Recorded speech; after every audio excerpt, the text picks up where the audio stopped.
বিরিয়ানি গরম।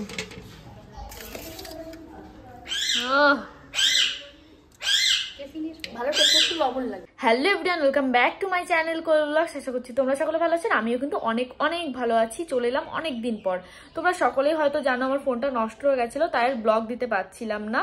তো আজকে আমি ব্লগ দিচ্ছি অনেক দিন পর, কারণ আমি নতুন ফোন কিনেছি, আইফোন কিনলাম। আর আগের ফোনটাও রয়েছে, আর আমি রিলস করছিলাম, তাই একটু সাজুগুজু করে আছি। তো আজকে কিন্তু আমাদের বাড়িতে একটু অন্যরকম রান্না হবে, তাই ভাবলাম তোমাদের সঙ্গে একটু ব্লগ শেয়ার করি। সেটা হচ্ছে দিদি এসছে, সঙ্গে কই মাছ নিয়ে এসছে। দিদিদের পুকুরেরই কিন্তু কই মাছ, নিজেদের কই মাছ, একটু ছোট ছোট, বেশি বড় না, একদম বাচ্চা কই। জানি না, মা বললো যে ওই কইগুলো নাকি ওরকমই হয় কই মাছগুলো। তো বললাম যে মা তুমি ভাতে সিদ্ধ করে দাও, কারণ মা আগে এটা করতো, ভীষণ ভালো টেস্ট হয়, মানে ভীষণ। কারা কারা খাও অবশ্যই কমেন্ট করে বলো। আর আমি কিন্তু এর সঠিক নাম জানি না, আমি মাকে বলি মা কই মাছ সিদ্ধ করে দাও, এটাই বলি। তো কিভাবে কি করবে তোমাদের সঙ্গে তো অবশ্যই শেয়ার করবো। আজকে কিন্তু দিদিও এসছে, দিদি নিয়ে এসছে বাড়ি থেকে। তো বড় মাছ হলে আই থিঙ্ক একটু বেশি ভালো হতো। তো যাই হোক, যেই মাছ আছে সেই মাছ দিয়ে তোমাদের সঙ্গে আজকে শেয়ার করবো, যেহেতু ভীষণ খেতে ইচ্ছে হচ্ছিল কই মাছ দেখেই। তো চলো তোমরা পুরো ভিডিওটা দেখতে থাকো। তো এদিকে কিন্তু আমার মা মাছ কাটতে বসে পড়েছে। আমার ভাই একটা মাছ নিয়ে খেলা করছে, দেখো কিভাবে খেলা করছে। ও এত অত্যাচার করছে মাছটাকে, তোমরা দেখতে পাচ্ছ মাছটা কিন্তু এখনো বেঁচে আছে, আর ওই মেরে মেরে মাছটাকে মেরে ফেলছে। আমি বুঝতে পারছি না মাছটা জ্যান্ত আছে না মরে গেছে। আর আমার ভাইকে দেখো, আমি একটু মেকআপ করিয়েছিলাম, সারা মুখে ব্লাশার লাগিয়েছিলাম। তো দেখতেই পাচ্ছ মাছগুলো কত ছোট। আর আমার ভাই মনে হচ্ছে মাছটা মেরেই ফেলেছে, কারণ মাছটা নড়ছেই না। আমার ভাই এত অত্যাচার করছে, এত বড় দুষ্টু, ওকে একটা মাছ না দিলে ওখানে কান্নাকাটি শুরু করে দিয়েছিল। আর তাছাড়া কিন্তু সব মাছগুলোই জ্যান্ত ছিল।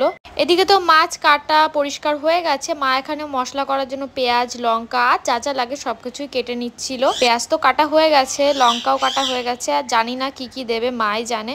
আর এখানে দেখতে পাচ্ছ মাছ। আর এই যে হচ্ছে লাউ পাতা, লাউ পাতা ছাড়া কিন্তু এই কাজটা হবেই না। মেন হচ্ছে লাউ পাতা আর কই মাছ।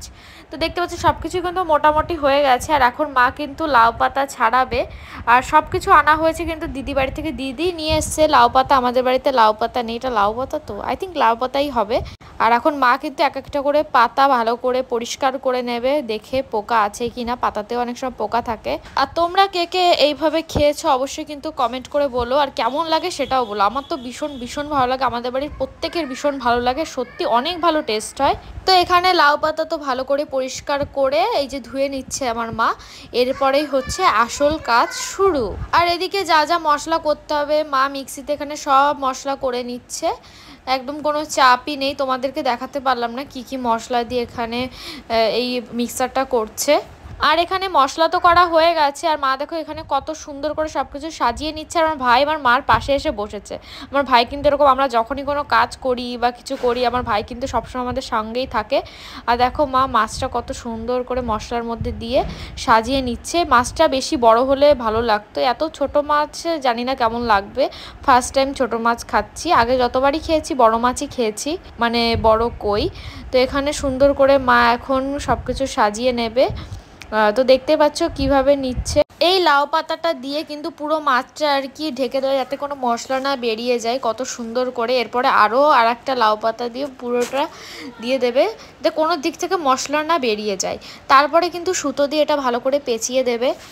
তো এই যে হচ্ছে সুতোটা ভালো করে ধুয়ে নিল, আর এখন কিন্তু সুন্দর করে পেঁচিয়ে দেবে। আর ভাই এখানে মাকে হেল্প করার জন্য চলে এসেছে, কিন্তু ও তো হেল্প করে না, সবসময় দুষ্টুমিই করে। তো দেখছিল মানি কি করছে মা। তারপর যখন মা একা একা পারছিল না, এখানে কিন্তু দিদিও চলে এসেছে মাকে হেল্প করার জন্য। তো দেখতে পাচ্ছ দুজনে মিলে কিন্তু খুব সুন্দর করে কাজটা করছে, আর আমি এখানে বসে বসে দেখছিলাম। আমি ভাবছিলাম আমিও একদিন ট্রাই করব। আমি ট্রাই করতে করতে এখানে আমার দিদিরও মন চাইলো আমার দিদিও একটু ট্রাই করবে। তো এখানে এখন কিন্তু আমার দিদি একটু ট্রাই করছে। আমার দিদিও আগে পরে কোনো দিন বানায়নি, মা যেভাবে বানাচ্ছে, মা বলে বলে দিচ্ছে, সেইভাবে এখন আমার দিদি ট্রাই করবে। দেখা যাক কি হয়, আমার দিদি পারে কি না। দেখো কত সুন্দর করে আমার দিদি এখানে 3টে লাউ পাতা দিয়ে দিল। এবার মা কিন্তু মশলা দিয়ে দিচ্ছে। আমার দিদি খুব সুন্দর করে লাউ পাতাটা সাজিয়ে দিয়েছে। মাকে বলছিলাম যে মা আমিও একবার ট্রাই করি, কিন্তু আমার মা আমাকে করতে দেয়নি, কারণ জানে আমি করতে গেলে জিনিসটা পুরো নষ্ট হয়ে যাবে। এবার কিন্তু মাছটা দিয়ে দিচ্ছে। সত্যি মাছটা অনেক ছোট হয়ে গেছিলো, মা ভেবেছিল তো তরকারি করবে, দিদিও তো ওই জন্যই নিয়েছিল, কে জানে এটা করবে, তার একটু বড় বড় সাইজের মাছ আনলেই ভালো হতো। তো সেই রকমই আগের পদ্ধতিতে কিন্তু করবে এখন। মা যেভাবে করছিল পুরো মাছটাকে একবার লাউ পাতা দিয়ে ঢেকে দেবে। তো দেখতেই পাচ্ছি এখানে কিন্তু একে একে সবগুলোই হয়ে গেছে। আর এখানে কিন্তু মা অনেকক্ষণ আগে ভাতও রান্না শুরু করে দিয়েছিল। ভাত কিন্তু প্রায় হয়ে গেছে। আর এখন কিন্তু এই লাউ পাতাগুলো দিয়ে দিচ্ছে, মানে লাউ পাতা আর মাছ দিয়ে দিচ্ছে হচ্ছে ভাতের মধ্যে। আমি কনফিউজ হয়ে যাচ্ছি যে এটার নাম কি দেব। আমি কি বলবো আমি নিজেই বুঝতে পারছি না। একবার লাউ পাতা বলছি, একবার মাছ বলছি। রেসিপিটার নামটা আমি সঠিক জানি না। কে কে জানো অবশ্যই কমেন্ট করে বলো। তো এক ঝলকে কিন্তু এদিকে আমাদের ভাতও রেডি হয়ে গেছে। তার কারণে মা এখানে সবার জন্য ভাত বাড়বে, তাই থালা ধুচ্ছিল। আর অনেক সুন্দর কিন্তু স্মেল বেরিয়েছিল, পুরো বাড়ি একদম স্মেল ছড়িয়ে গেছিলো, পুরো মনে হচ্ছে মাংস রান্না হচ্ছে। তো আমি তো ভেবেই নিয়েছিলাম যে ভীষণ ভালো টেস্ট হবে। সত্যি অনেক ভালো টেস্ট হয়েছিল। তো মাকে বলছিলাম যে মা তাড়াতাড়ি দেখাও কেমন হয়েছে। তো দেখতে পাচ্ছি এখানে কিন্তু পুরো হয়ে গেছে ভাত। আর আমি ভাবছি কখন যে খাবো, কারণ অনেক দিন পর। আর দেখতে প্রায় বিরিয়ানির মতোই লাগছিল। তাই আমি দিদিকে বলছিলাম যে দেখ দি বিরিয়ানি। আর মা ঢালছেও কিন্তু সেইভাবে, পুরো মনে হচ্ছে সত্যি বিরিয়ানি। তো মাকে বলছিলাম যে ও মা তুমি তো বিরিয়ানি রান্না করেছো। তো এই নিয়ে আমরা হাসি ঠাট্টা করছিলাম। আর আমার দিদির মেকআপ ক্লাস ছিল, তাই কিন্তু তাড়াহুড়ো করে আর কি রান্না করা। এই যে আমার দিদি বলছে কত সুন্দর স্মেল বেরিয়েছে, মাকে বলছিল মা তাড়াতাড়ি আমাকে ভাত দাও। তো প্রথমে দিদিকে আর কি খেতে দিচ্ছে, দিদি আর দাদাকে। দাদা তো ঘরে টিভি দেখছিল ভাই আর মান্তুকে নিয়ে। আর রাজও কিন্তু এসছে। তো বললামই আমার দিদি যাবে সাজাতে, তার কারণে তাড়াতাড়ি করে আমার দিদিকে খেতে দিচ্ছিল, কারণ আমার দিদির টাইম হয়ে যাচ্ছিল। সেই জানে ইয়েস, এমনি বিরিয়ানি থেকে অনেক অনেক অনেক গুণ বেশি স্বাদ।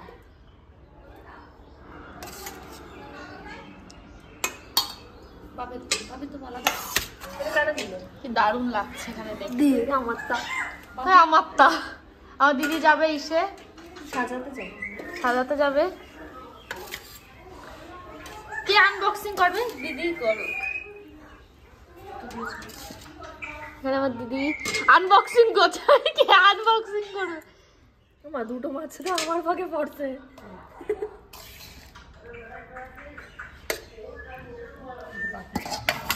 দাদার দিদি হেভি এক্সাইটেড। আমার ভীষণ প্রিয়।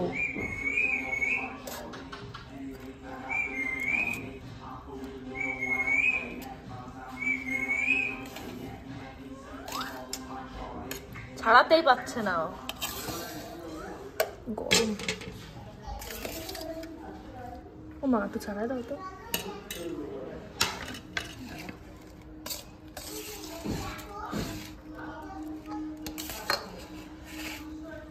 এদি কেমন? ভালো টেস্ট, একটু লবণ লাগবে একটু।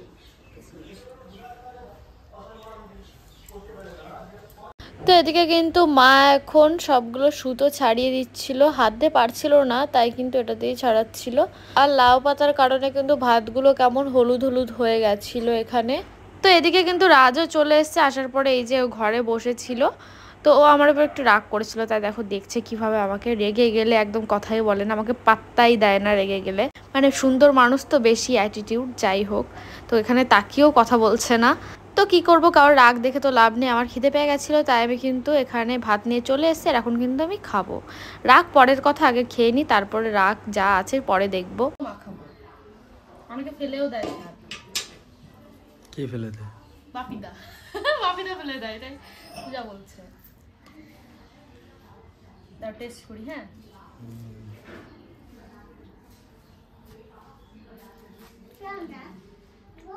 পারফেক্ট। তুমি বসো। তো এদিকে কিন্তু আমিও খেতে বসে পড়েছি, এবার রাজও খেতে বসে পড়েছে। আর ওখানে আমি বলছিলাম যে অনেকে আছে লাউ পাতা ফেলেও দেয়। তো রাজ বললো কে ফেলে দেয়? আমি বললাম বাপিদা। সত্যি বাপিদা কিন্তু ফেলে দেয়, এটা আমি জানি না, দিদি বললো আমাকে, তাই আর কি বললাম। রাজা বিয়ে তো 2 দিন পর, নিয়ে যাবা না? হ্যাঁ সামনে আসবে শ্বশুরবাড়ি ব্লগ।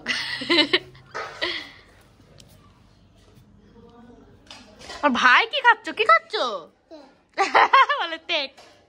সত্যি বলতে আমার কিন্তু ভীষণ ভালো লেগেছিল। এবার রাজের কাছে আমি জিজ্ঞাসা করবো রাজের কেমন লাগলো। তো রাজ এখানে আমাকে কিছু একটা বলছিল, হয়তো কোনো একটা জ্ঞান দিচ্ছিল। সারাদিন শুধু আমাকে জ্ঞান দেয়, না খেয়ে এখানে কথা বলেই যাচ্ছে। ওকে আমি বারবার বলছি খাও খাও। আমার কিন্তু খাওয়া প্রায় শেষের দিকে। তো দেখতে পাচ্ছি এখানে আমি খাচ্ছি আরও না খেয়ে গল্প করেই যাচ্ছে। এত সুন্দর জিনিস তুই কীভাবেই যে গল্প করে ভগবানই জানে। তো এখানে এখন ও কিন্তু টেস্ট করবে, তো বললাম আগে টেস্ট করো তারপরের কথা। তো ওর কাছে জিজ্ঞাসা করলাম তোমার কেমন লাগলো, রাজ বলল যে ভালো। আশা করি ওর মুখ দেখে বুঝতে পারছো কিন্তু হাসছিল, সত্যি খুব ভালো হয়েছিল। আর এখানে কিন্তু আমি যেহেতু ভাত মাখাতে পারছিলাম না, ভীষণ কাটা ছিল, তাই রাজ এখানে আমাকে ভাত মাখিয়ে দিচ্ছিল। আর আমি কিন্তু সত্যি ভাত মাখাতে পারি না, আর ভীষণ ঝালও হয়েছিল, তাই আমাকে এখানে সুন্দর করে ভাত মাখিয়ে দিচ্ছে। তো এখানে নিজেকে ফিল হচ্ছিল ফুড ব্লগার। তো দেখতে পাচ্ছ কীভাবে আমি দেখাচ্ছি, মনে হচ্ছে যে সত্যি ফুড ব্লগারই হয়ে গেছি আমি এখানে। তো দেখতে পাচ্ছ মাছের কিন্তু ডিমও হয়েছিল, সেটা আর কি দেখছিলাম। আর এখানে ভাই এত দুষ্টুমি করছিল, মা কিন্তু ওকে মারতেই যাচ্ছিলো, যখনই আমি ক্যামেরা অন করেছি তখন আর মারতে পারলো না ভাইকে, এত দুষ্টু হয়েছে ও, আগের থেকে বেশি দুষ্টু হয়ে গেছে। তো দেখতে পাচ্ছ কেমন কি করছে, সারাদিন মারপিট করে। আর এখানে কিন্তু জলও ঢেলে দিল।